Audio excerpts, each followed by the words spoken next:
佢哋點樣生存啊？問得好。咁個花園裏邊好多樹噶嘛，咁咧就有生命樹啦，分辨善惡樹啦。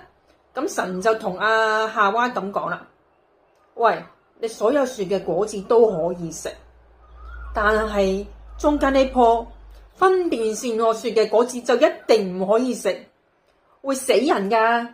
吓，咁樣唔食你老事咯。唉，邊有咁簡單啊？咁神之前咧就創造咗好多動物，咁其中蛇咧就係最狡猾噶啦。咁狡猾成點咧？咁大家睇下以下嘅劇場啦。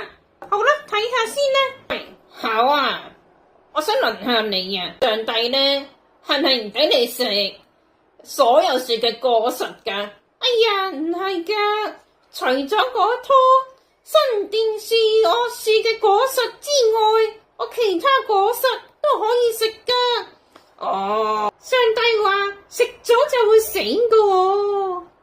哦，咁又唔一定會死嘅。